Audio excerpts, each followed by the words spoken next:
Hello guys, welcome back to my channel polytechnic education. एक बार फिर से आप सभी का स्वागत है हमारे यूट्यूब चैनल पॉलिटेक्निक एजुकेशन में। तो गाइस, आप सभी को बता दें, हमारे चैनल पे पॉलिटेक्निक एंट्रेंस एग्जाम का प्रिपरेशन कराया जाता है।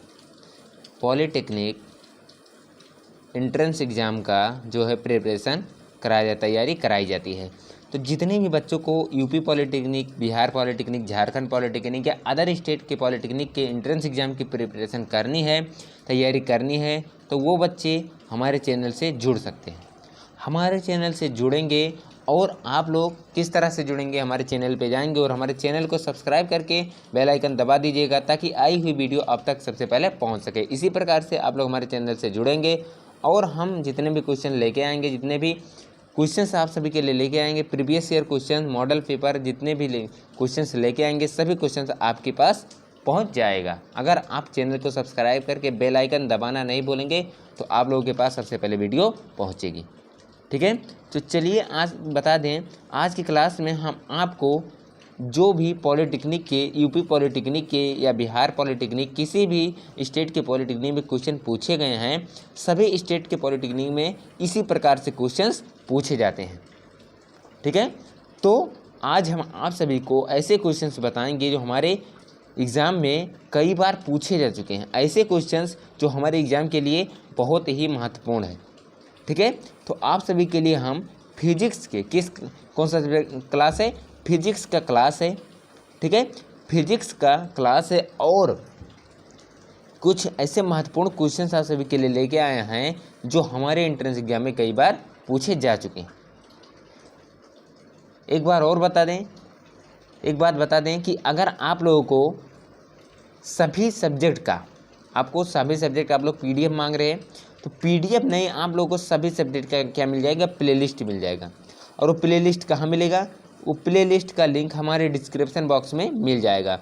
सभी सब्जेक्ट के, फिजिक्स के, मैथ के, केमिस्ट्री के, तीनों सब्जेक्ट की प्लेलिस्ट आपको हमारे चैनल के डिस्क्रिप्शन, इसी वीडियो के डिस्क्रिप्शन बॉक्स में उसका लिंक मिल जाएगा। वहाँ से जाके आप लोग जितने भी वीडियो हमने बताया है, जितने भी वीडियो में आप लोगों को हम क्वेश्चन कराए हैं, सभी वीडियो में आप लोगों को सभी वीडियो मिल जाएंगे।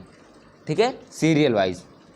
तो आप लोगों को कोई भी समस्या नहीं होगी। आप लोगों को एकदम से जीरो से हाई लेवल तक आपको क्वेश्चन कराएंगे हम। तो आज की क्लास हमारा फिजिक्स का क्लास होने वाला है। तो सभी लोग जुड़ जाइएगा। जुड़ने के बाद बता दीजिएगा कि हमारी ऑडियो वीडियो कैसी आ रही है। अगर सही आ रही हो तो वीडियो को लाइक ज़रूर कीजिएगा। ठीक है, और अपने दोस्तों तक ज़रूर शेयर कीजिए। पहले अपने दोस्तों तक शेयर कर दीजिए ताकि वो भी जल्दी से जल्दी जुड़ सकें। ठीक है, तो चलिए आज की क्लास स्टार्ट करते हैं। आज की क्लास में हमारा फिजिक्स की क्लास का पहला क्वेश्चन है। फिजिक्स का पहला क्वेश्चन क्या कह रहा है, निम्नलिखित में से कौन सा चुंबक द्वारा आकर्षित नहीं होता है।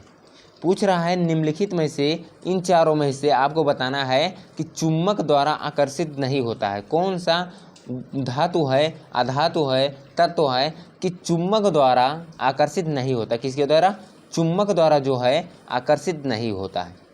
स्टील नहीं होता है, कोबाल्ट, पीतल या निकल। ठीक है, तो आपको बताना है चुंबक द्वारा कौन सा धातु, अधातु या तत्व आकर्षित नहीं होता है। तो कौन सा धातु है, वो क्या है, पीतल है। वो क्या, कौन सा धातु है, वो पीतल है। क्या है, पीतल है। तो इसका राइट आंसर क्या हो जाएगा, option number C is the right answer. अगला क्वेश्चन क्या है, जब एक सीधा चालक विद्युत धारा वहन करता है तो, जब एक सीधा चालक विद्युत धारा वहन करता है तो क्या होता है, तो क्या होता है, इसके चारों ओर वृत्ताकार चुंबकीय क्षेत्र रेखाएं होती हैं, चालक के समांतर चुंबकीय क्षेत्र रेखाएं होती हैं, या चुंबकीय क्षेत्र रेखाएं नहीं होती हैं, या उक्त में से कोई नहीं। मतलब इन तीनों में से कोई भी जवाब नहीं होता है। तो आपको बताना है, जब एक सीधा चालक विद्युत धारा वहन करता है तो इसके चारों ओर वृत्ताकार चुंबकीय क्षेत्र रेखाएं होती हैं, चालक के समांतर चुंबकीय क्षेत्र रेखाएं होती हैं, या चुंबकीय क्षेत्र रेखाएं नहीं होती हैं, उक्त में से कोई नहीं। तो जब एक सीधा चालक विद्युत धारा वहन करता है तो इसके चारों ओर वृत्ताकार चुंबकीय क्षेत्र रेखाएं होती हैं। तो इसका राइट आंसर क्या हो जाएगा, option number A is the right answer. अगला क्वेश्चन क्या है, 3 नंबर क्वेश्चन, बायोगैस को क्या कह रहा है, बायोगैस जो हमारा होता है, बायोगैस को ऊर्जा का एक अच्छा स्रोत क्यों माना जाता है। पूछ रहा है जो बायोगैस हमारा होता है, इसे ऊर्जा का अच्छा स्रोत क्यों माना जाता है। क्योंकि यह राख उत्पादित करता है, क्योंकि यह मीथेन उत्पादित करता है, क्योंकि यह धुआं रहित जलता है, क्योंकि यह ऑक्सीजन की अनुपस्थिति में अपघटित होता है। ठीक है, तो बताना है आपको कि बायोगैस को ऊर्जा का एक अच्छा स्रोत क्यों माना जाता है। क्यों माना जाता है, इसका कारण क्या हो सकता है। इसका कारण हो सकता है क्योंकि यह मीथेन उत्पादित करता है। बायोगैस मीथेन एक बायोगैस ही है ना, इसलिए इसे बायोगैस को ऊर्जा एक अच्छा स्रोत माना जाता है। ऊर्जा का एक अच्छा स्रोत माना जाता है किसको, मीथेन को, बायोगैस को। किस कारण से, क्योंकि यह मीथेन उत्पादित करता है, इसलिए इसे एक अच्छा स्रोत माना जाता है। तो इसका राइट आंसर क्या हो जाएगा, ऑप्शन नंबर बी, क्योंकि यह मीथेन उत्पादित करता है। तो इसका राइट आंसर हो जाएगा option B is the right answer. अगला क्वेश्चन क्या है, 4 नंबर क्वेश्चन कह रहा है, रिहान पकाने के लिए, रिहान कोई भी चीज़ होगी, कोई भी वस्तु, कोई पदार्थ होगा, रिहान पकाने के लिए ऊर्जा के किसी भी, क्या रिहान पकाने के लिए ऊर्जा के किसी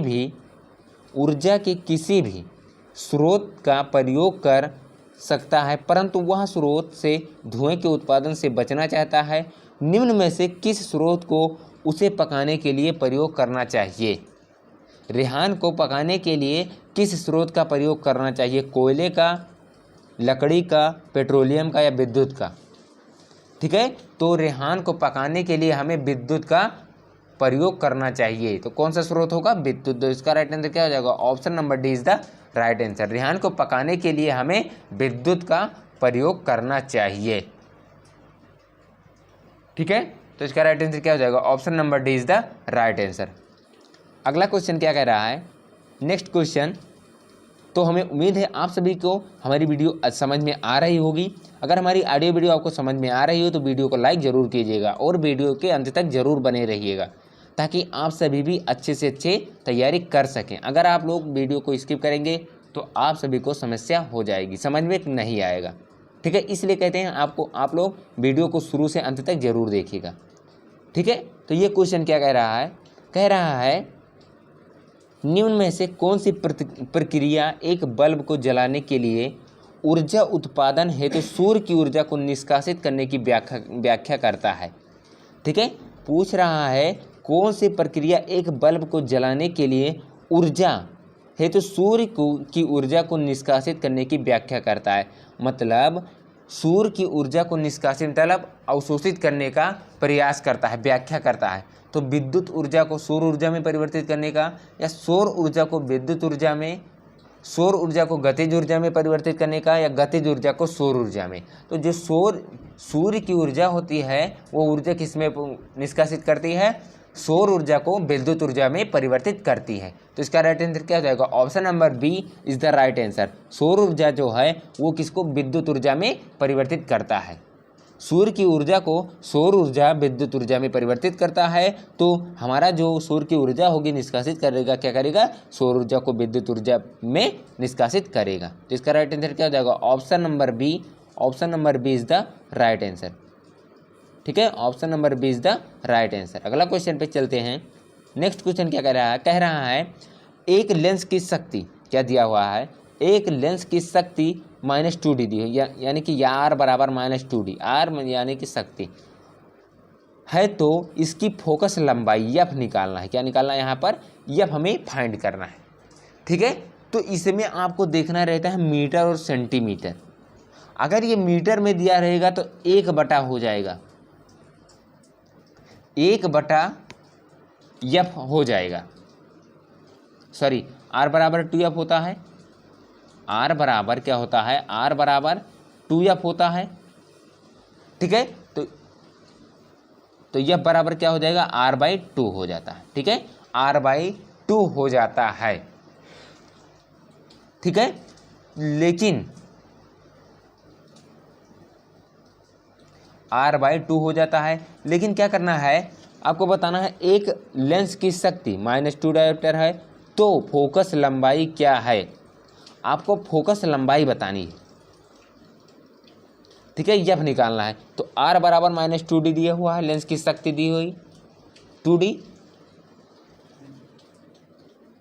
ठीक है, तो ये जो होता है r क्या हो जाएगा, ये किस में हो जाएगा, सेंटीमीटर में दिया है तो 100/2 हो जाएगा, r बराबर 100 हो जाएगा, तो 100/2 हो गया, वो भी माइनस में, -100/2 हो जाएगा। यानी कि जो एफ का मान आएगा कितना आ जाएगा, -50 सेंटीमीटर आ जाएगा।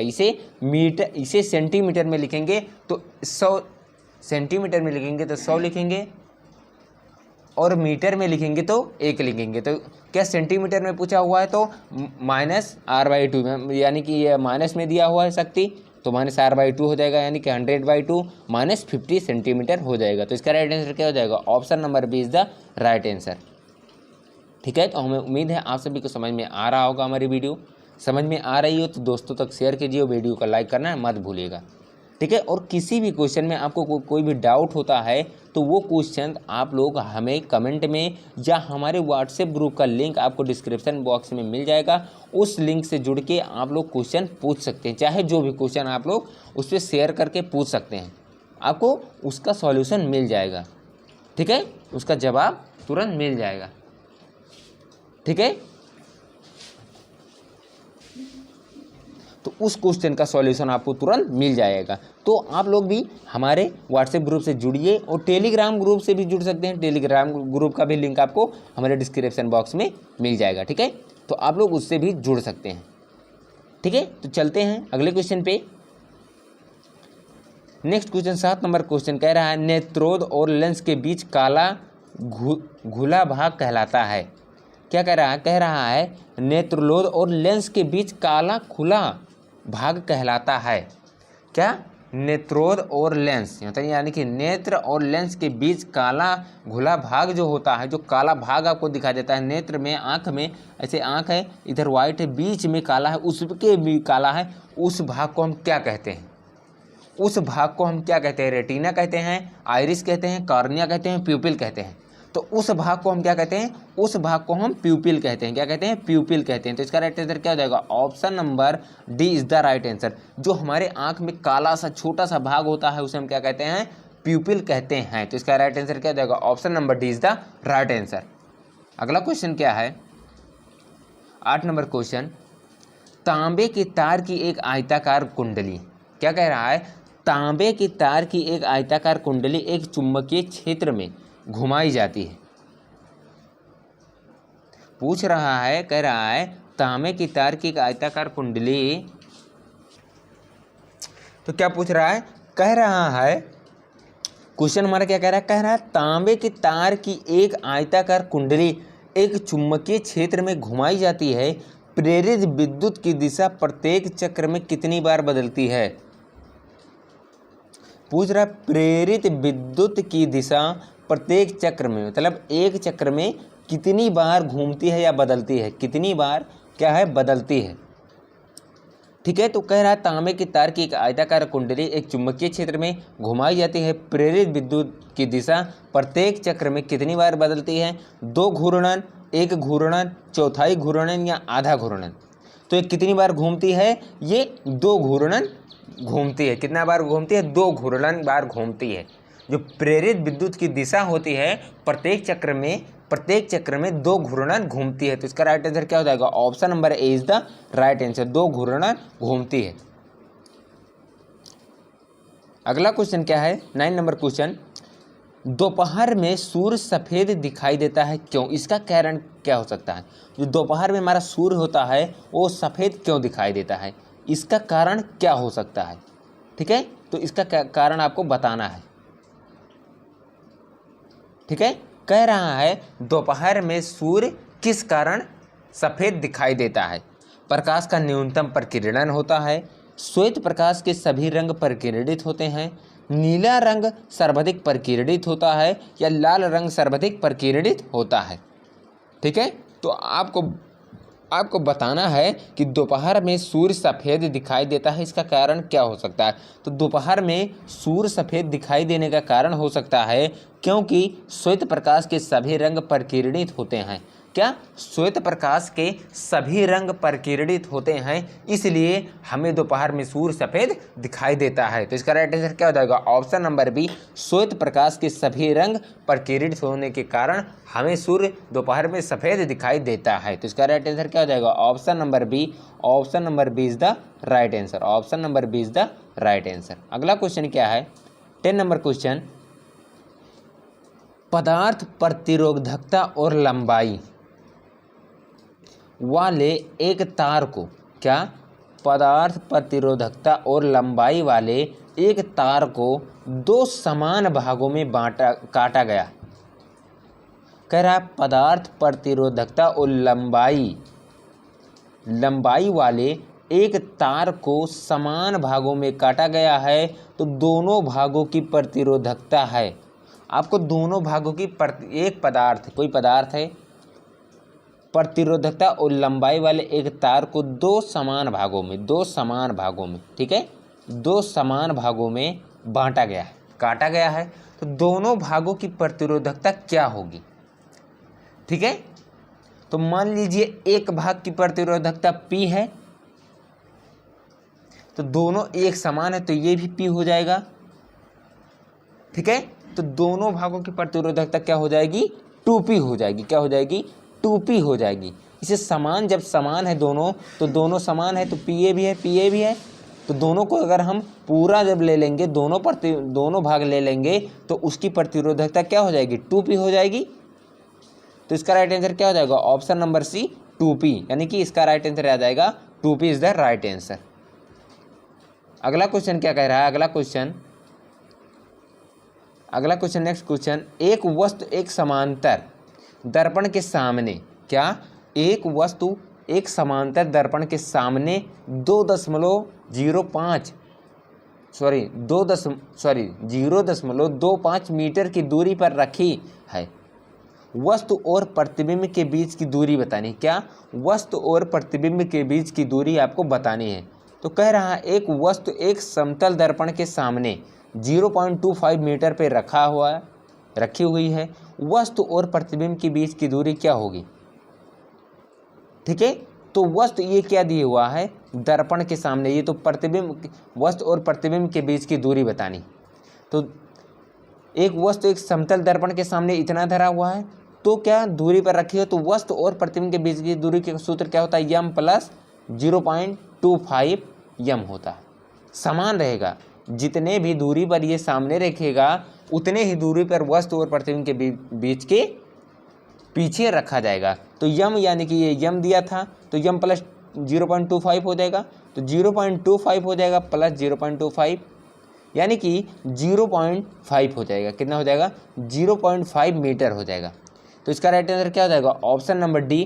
किस ऑप्शन में दिख रहा है 0.5? ऑप्शन नंबर डी में, तो इसका राइट आंसर हो जाएगा option number D is the right answer. क्योंकि पूछा वस्तु और प्रतिबिंब के बीच की दूरी, तो वस्तु और प्रतिबिंब के बीच की दूरी हो जाएगी 0.5 मीटर हो जाएगा। ठीक है, तो इसका राइट आंसर क्या हो जाएगा? Option number D is the right answer. अगला क्वेश्चन क्या कह रहा है? नेक्स्ट क्वेश्चन, शून्य परावर्तन कोण वाले, क्या? शून्य परावर्तन कोण वाले प्रकाश की एक किरण हेतु आपतन कोण है। शून्य प्रकाश कोण वाले, क्या पूछ रहा है? कह रहा है शून्य प्रकाश कोण वाले प्रकाश की एक किरण हेतु आपतन कोण है। क्या बताना है आपको? आपतन कोण बताना है। तो 0 डिग्री होगा, 30 डिग्री होगा, 45 डिग्री होगा या 90 डिग्री होगा। तो शून्य परावर्तन कोण वाले प्रकाश की एक किरण हेतु आपतन कोण जो हो जाएगा वो कितना हो जाएगा? 0 डिग्री हो जाएगा। कितना डिग्री होगा? उसका जो आपतन कोण होगा 0 अंश होगा, सॉरी डिग्री नहीं, 0 अंश होगा। ठीक है, 0 अंश होगा। तो इसका राइट आंसर क्या हो जाएगा? Option number A is the right answer. शून्य परावर्तन कोण वाले प्रकाश की एक किरण होती है, आपतन कोण जो होगा वो 0 अंश हो जाएगा। ठीक है, तो इसका राइट आंसर क्या हो जाएगा? Option number A is the right answer. अगला क्वेश्चन क्या कह रहा है?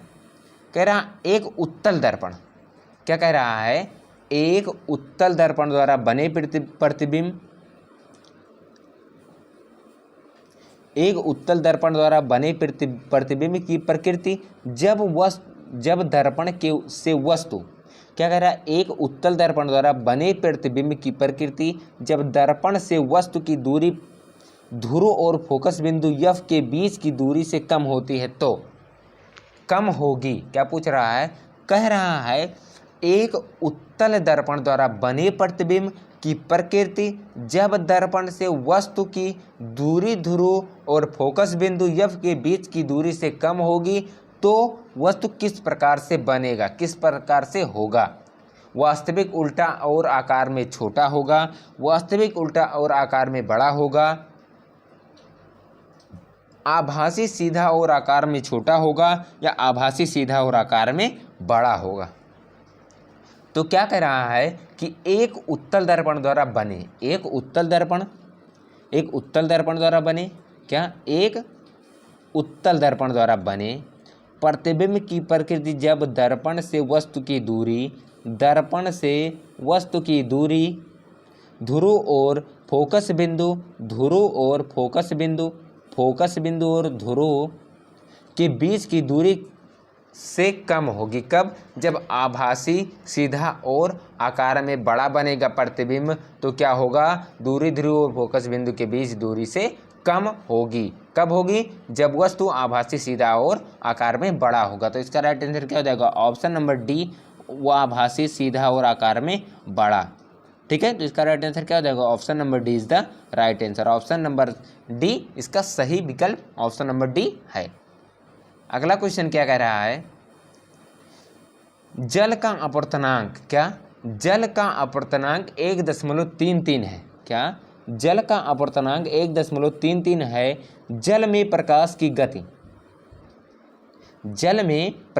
गति दिया गया है। निर्वात में प्रकाश की चाल, निर्वात में प्रकाश की गति 3 × 10⁸ लिखा हुआ है, 3 × 10⁸ मीटर प्रति सेकेंड।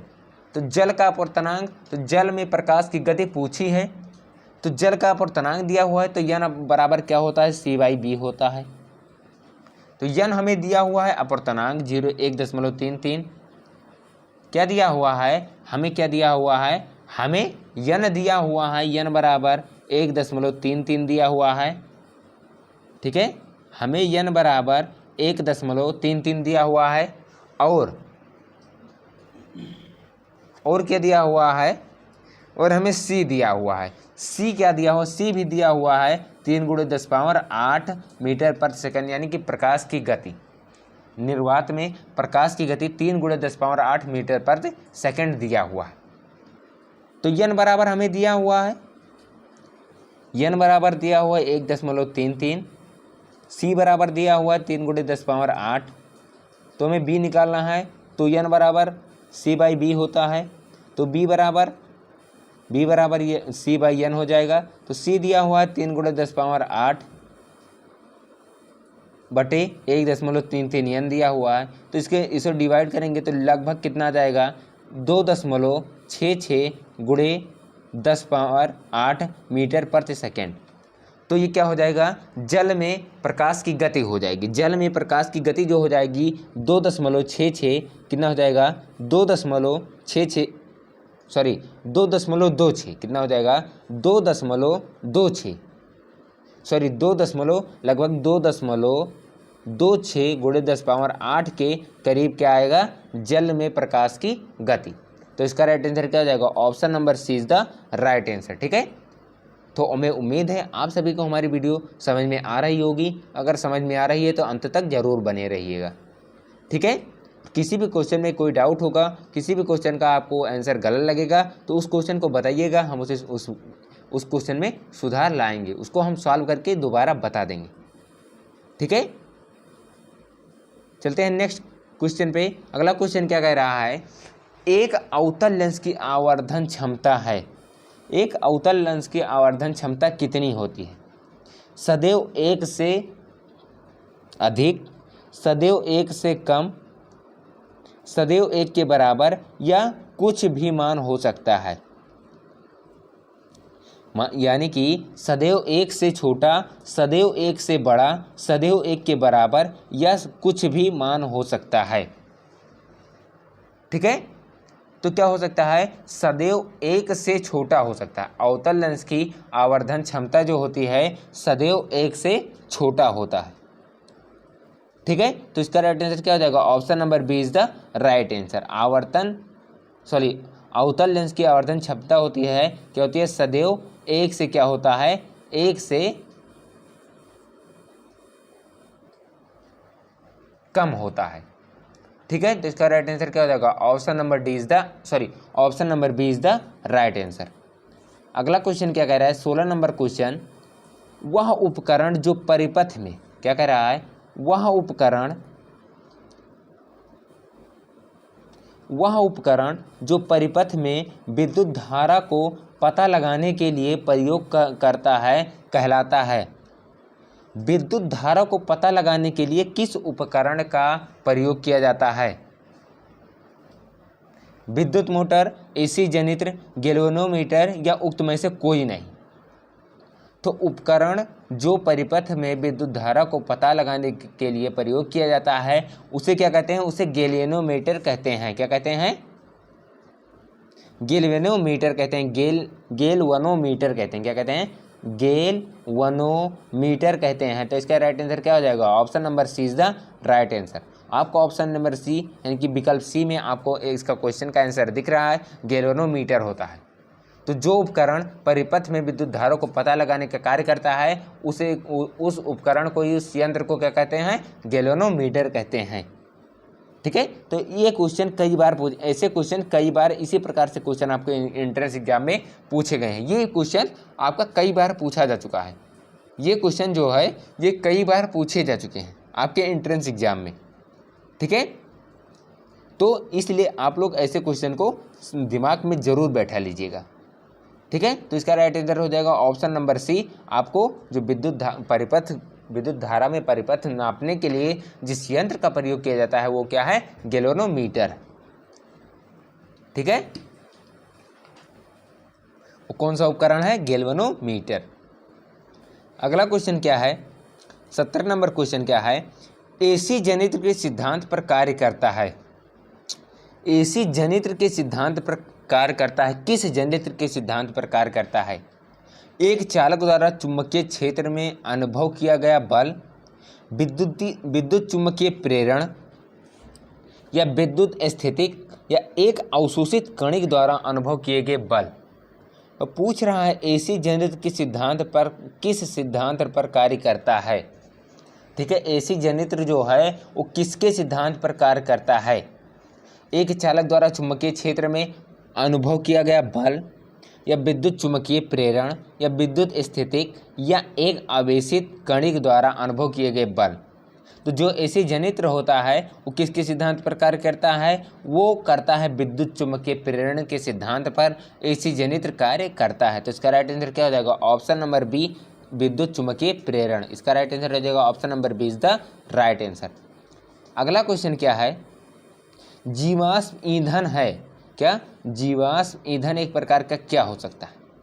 ठीक है, उसका स्रोत बताना है। जीवाश्म ईंधन जो होता है वो किस प्रकार का स्रोत है? जीवाश्म ईंधन ऊर्जा के गैर नवीकरणीय स्रोत, ऊर्जा के नवीकरणीय स्रोत, ए और बी दोनों, ना तो ए ना ही बी। तो जीवाश्म ईंधन जो है वो किस प्रकार का स्रोत है? एक ऊर्जा के गैर नवीकरणीय स्रोत है। जीवाश्म ईंधन जो है ऊर्जा का गैर नवीकरणीय स्रोत है। तो इसका राइट आंसर क्या हो जाएगा, ऑप्शन नंबर ए। ये जो ऊर्जा जीवाश्म होता है, जीवाश्म ईंधन जो है वो ऊर्जा के गैर नवीकरणीय स्रोत में आता है। तो इसका राइट आंसर क्या हो जाएगा, option number A is the right answer. ठीक है, अगला क्वेश्चन क्या कह रहा है, अगला क्वेश्चन 19 नंबर क्वेश्चन, 1 किलोवाट घंटा कितने जूल के बराबर होता है? 1 किलोवाट घंटा आपको बताना है कितने जूल के बराबर होता है। ठीक है, 1 किलोवाट घंटा, 1 किलोवाट घंटा कितने के बराबर होता है? तो 1 किलोवाट को वाट में बदलेंगे तो 1000 वाट हो जाएगा। 1 किलोवाट बराबर 1000 वाट। और 1 घंटे में कितना सेकंड होता है, 3600 सेकंड होता है। इसे सेकंड में बदल लेंगे, ठीक है। अब इसे दोनों गुणा कर देंगे तो कितना हो जाएगा, 36, 3 2 5 0, 1 2 3 4 5 0 हो गया। अब इसे हम क्या लिख सकते हैं, 5 0 को 10 पावर 5 लिख सकते हैं, तो 36 गुणे 10 पावर 5 लिख सकते हैं। और एक नियम और है, यदि दशमलव जब क्या, दशमलव जब दाएं से बाएं जाएगा, दाहिने से बाएं तरफ इधर से इधर जाएगा तो क्या होगा, घात बढ़ेगा। जो घात का पावर है, घात का पावर जो रहता है वो बढ़ेगा। लेकिन जब बाएं से दाएं की ओर जाएगा तो घात क्या होगा, जब इधर से इधर जाएगा तो घात क्या होगा, घटेगा, ठीक है। तो यहाँ पर अगर हम दशमलव यहाँ ले आएँ, 3.6 कर दें तो घात बढ़ जाएगा, तो क्या हो जाएगा, तो 3 हम 6 कर देंगे, 3.6 कर देंगे तो क्या हो जाएगा, 3.6 कर देंगे तो 10 पावर 5 है, 10 पावर 6 हो जाएगा। तो 3 तो क्या हो जाएगा, 1 किलोवाट घंटा जो होगा वो कितने के बराबर हो जाएगा, 3.6 गुणे 10 पावर 6 जूल के बराबर हो जाएगा। तो इसका राइट आंसर क्या हो जाएगा, option number A is the right answer. 1 kilowatt कितने के बराबर होता है, 3.6 गुणे 10 पावर 6 के जूल के बराबर होता है, ठीक है। अगला क्वेश्चन क्या कह रहा है, ये भी क्वेश्चन हमारे एग्जाम में कई बार आ चुके हैं, ये कई बार पूछे जा चुके हैं, कई बार ये क्वेश्चंस आया है, ये प्रश्न कई बार पूछे गए हैं, हमारे एंट्रेंस एग्जाम में कई बार आ चुका है। तो ऐसे क्वेश्चन पे आप लोग ज़्यादा ही ध्यान दीजिएगा। अगला क्वेश्चन क्या कह रहा है जल संयुक्त संयंत्र स्थित होता है, जल शक्ति संयंत्र स्थित होता है, जल शक्ति संयंत्र स्थित होता है कहाँ पर, रेगिस्तान क्षेत्र में, पर्वतीय भूखंड पर, मैदानी क्षेत्र में, या इनमें से कोई नहीं। तो आपसे पूछा है जो जल शक्ति संयंत्र होता है वो किस जगह पर स्थित होता है, तो वो स्थित होता है पर्वतीय भूखंड पर। कहाँ, पर्वतीय भूखंड पर। तो इसका राइट आंसर क्या हो जाएगा, ऑप्शन नंबर बी पर्वतीय भूखंड हो जाएगा, ठीक है। तो option number B is the right answer, पर्वतीय भूखंड, ठीक है। तो हमें उम्मीद है आप सभी को हमारी वीडियो समझ में आ गई होगी, ऑडियो वीडियो हमारा क्लियर आ रहा होगा। यदि अगर आप सभी को हमारी वीडियो अच्छी लगी हो तो वीडियो को लाइक करके अपने दोस्तों तक ज़रूर शेयर कर दीजिएगा। और अगर किसी भी क्वेश्चन में आपको कोई भी डाउट होता है तो वो क्वेश्चंस आप लोगों को हम पहले ही बता चुके हैं कि हमारे व्हाट्सएप ग्रुप का लिंक आपको हमारे डिस्क्रिप्शन बॉक्स में, इसी वीडियो के डिस्क्रिप्शन बॉक्स में मिल जाएगा। आप लोग डिस्क्रिप्शन में जाएंगे, वहां से आपको व्हाट्सएप ग्रुप का लिंक मिल जाएगा।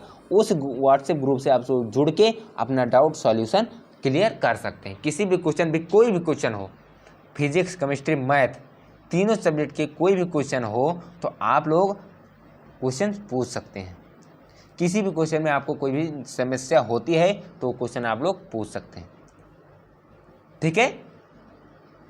और बता दें आप सभी को, अगर कोई भी समस्या होती है फॉर्म भरने में, कोई भी डाउट होता है तो फॉर्म भरने के लिए आप लोगों को हमारा व्हाट्सएप नंबर है, उस पर SMS करेंगे 9519495400, ठीक है।